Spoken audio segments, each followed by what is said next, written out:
Welcome back to another video. Dr. Tarcia Huber here. In this video, we are going to be talking about the law of sines. Okay, so if you've been keeping up with the videos, we recently talked about how to solve right triangles. So we looked at a right triangle. We figured out how do you find every angle and how do you find the length of every side. Okay, well, in this video, we're going to continue that solving triangles, but we're going to go outside right triangles. We're going to talk about any type of triangle. How do you solve for every angle and every side? And so that is where the law of sines is going to come into place. Okay.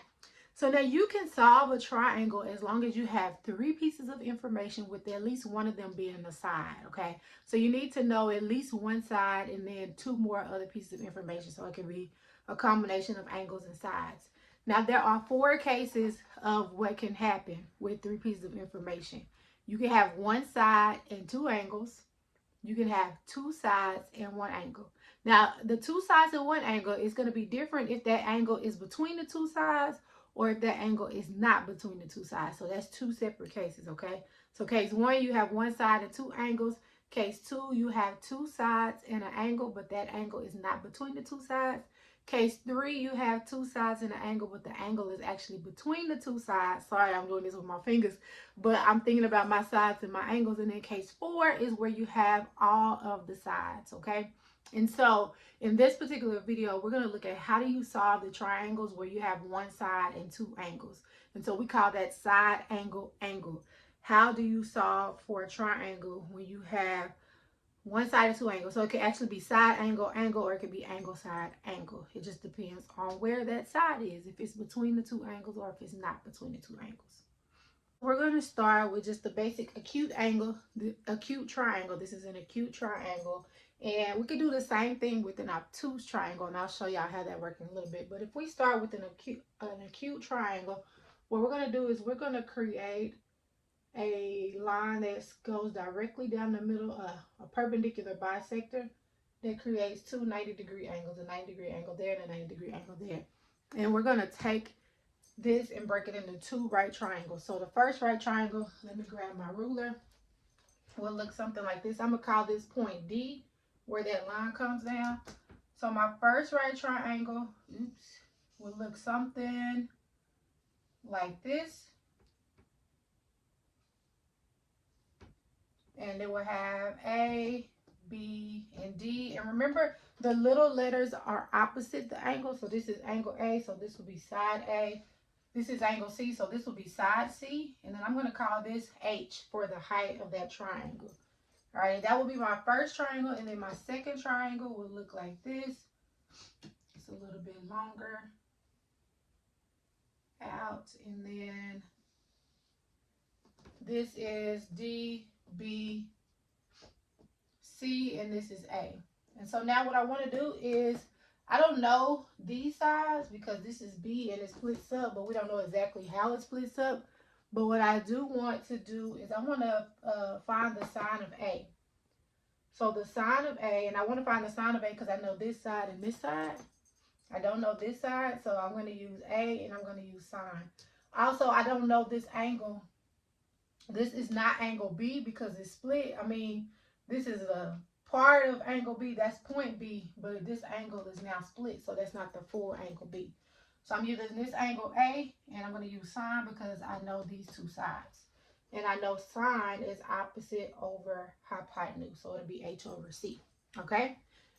Now, I also want to do the same thing with this triangle. I know this is angle C, so I'm going to do the sine of C. And that's going to be, this is still H over here, that's going to be H over A, because it is the opposite over hypotenuse. And both of these have an H in it, so I'm going to solve this for H. So here I get the C's cancel. I get H is equal to C times the sine of A. And here I multiply both sides by A. The A's cancel. And here I get H is equal to A times the sine of C. Well, since both of these equal H, I can now set these equal to each other. C times sine of A is equal to A times sine of C. And what I want to do is I want to divide both sides by sine A, sine C. And so the sine A's will cancel here and leave me with C over sine C. And the sine C's will cancel here and leave me with A over sine A. Okay? And so that gives me one of the laws of sines. The side over the sine of the angle is equal to the sine, one of the sides of the, no, let me say that again. One of the lengths of the sides over the sine of the corresponding angle is equal to one of the lengths of the other side over the corresponding angle. Now, I'm not going to go through the whole process, but I could do it again. But this time, if I was to create a perpendicular bisector from this angle C, I will go through that same process and I will get the same thing with B. And so I'll end up getting that the C over sine C is equal to B over sine B.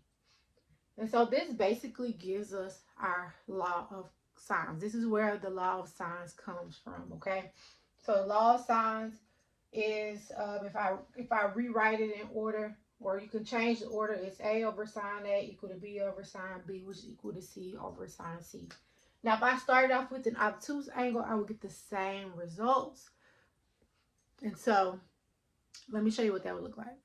So if I start off with the obtuse triangle, which is what this is because I have an obtuse angle here, where I would create my 90-degree angle would be here. I would draw a line here all the way down to this line, and then that would be my height, okay? And so this would be my right triangle, but I actually have two separate right triangles. This is my first right triangle. So if I used A, I would say the sine of A is equal to the opposite side H over the hypotenuse C. So that's the first right triangle. Y'all see it? The second right triangle is the bigger right triangle. And so if I use C, I would say the sine of C is equal to the opposite side H over the hypotenuse, which is A.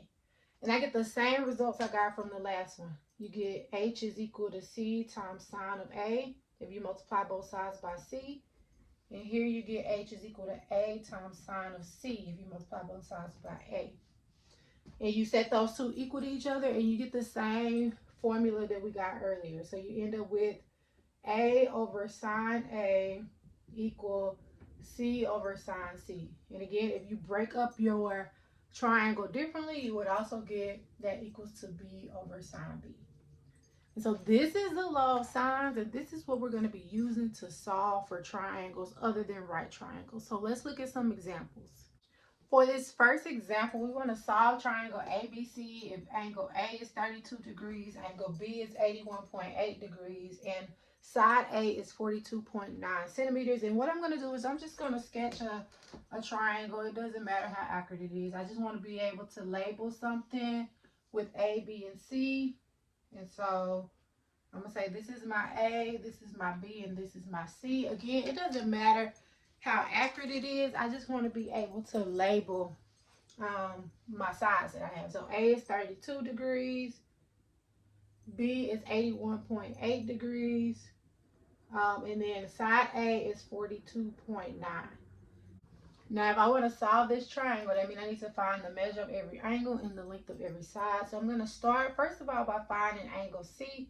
That's going to be the easiest to find because I know that all three angles add up to 180. So angle C is going to be equal to 180 minus 32 minus 81.8. If you plug that in your calculator, 180 minus 32 minus 81.8, you get 66.2 degrees. So angle C is 66.2 degrees. Okay, so that's the first thing. So now we know the measure of every angle. Now we need to find the lengths of the sides. And so now this is where the law of sines come in. And remember, you always want to try to use what's given. And so I know this side and I know this corresponding angle. So I'm going to use A in my formula. I also need to find, little b, and I need to find little c. So it doesn't matter which one you do first. I'll go with b first. So A over sine A is going to be equal to B over sine B. So that's going to give me A, which is 42.9 over the sine of 32 degrees is equal to little b over the sine of 81.8 degrees. And if I want to solve for little b, I have to multiply both sides by the sine of 81.8 degrees. They will cancel over here, and it will give me that b is equal to 42.9 over the sine of 32 degrees times the sine of 81.8 degrees, okay? And so now plug that in your calculator. 42.9 divided by the sine of 32 times the sine of 81.8, and you get 80.12805567. Notice everything was given to 3 significant digits, so I would round this to 3 significant digits. So 80.1, and the length is in, or the measurement is in centimeters, okay?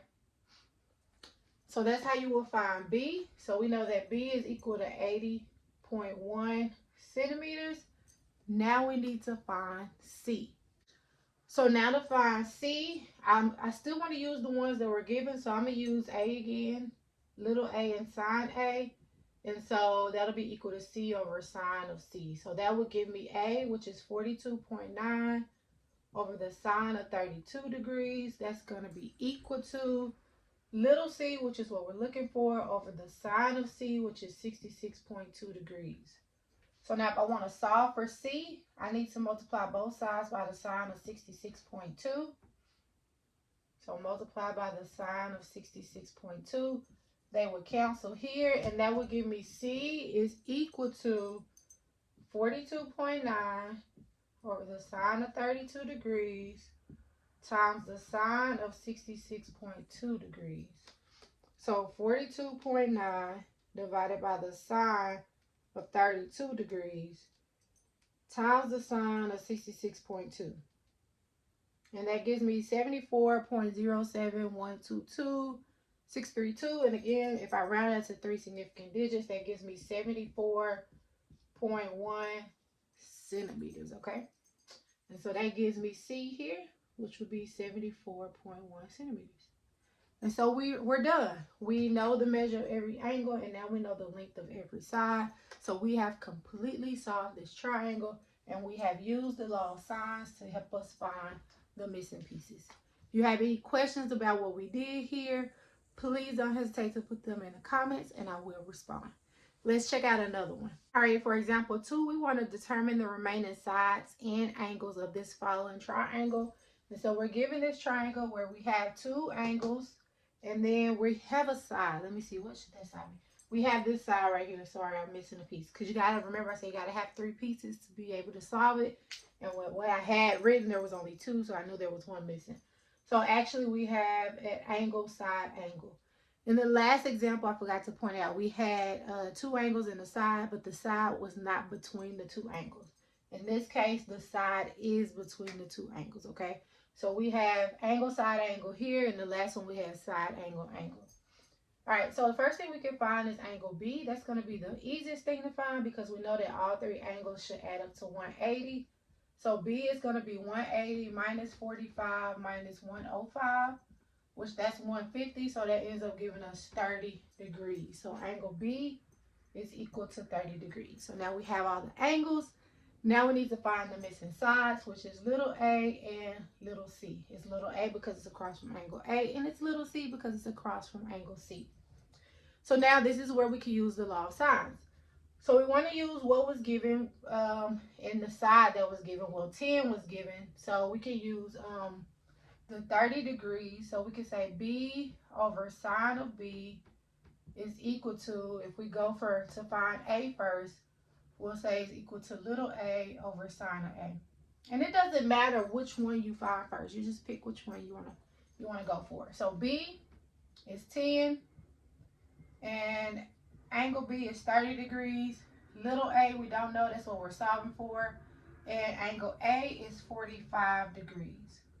And so if you solve for A, you multiply both sides by the sine of 45 degrees. Sine of 45 degrees. And these 45 degrees cancel, leave you with just A. So you get A is equal to 10 over sine sine of 30 degrees times the sine of 45 degrees. And if you plug that in your calculator, let me grab my calculator. 10 over sine 30 times sine of 45. Just plug it in straight and you get 14.14 and some more numbers. And so we have two significant digits on our side, so we'll go with just 14. We'll say A is 14. Two significant digits, all right? And so now we want to find C. So we do the same thing, use the law of sines to find C.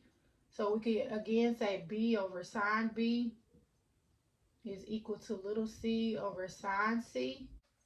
So that would give us B, which is 10 over sine of 30 degrees is equal to C over sine of 105 degrees.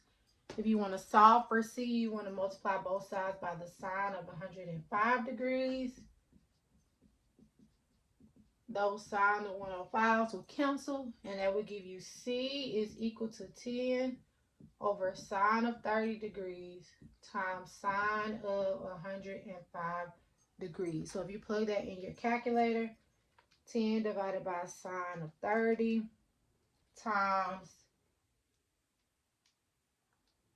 multiply that by sine of 105, and you get 19.3185. And again, if you do it to two significant digits, C is approximately, that's my little wiggly equal sign, which means approximately 19. And this one didn't give us any measurement, so we just say 19. So we got A is equal to 14 and C is equal to 19. And so now we have the measure of every angle and we have the length of every side, okay? If you have any questions about how we solve any of these right triangles, this one or the one in example 1, don't hesitate to put your question in the comment and I will respond. Hopefully you understand where law of sines came from and you understand how to use it. If this video helped you understand it, go ahead and hit the like button for me. And if you haven't already, which you probably have by now, but if you haven't, go ahead and hit that subscribe button. Thanks for watching, and I will see you all in the next video.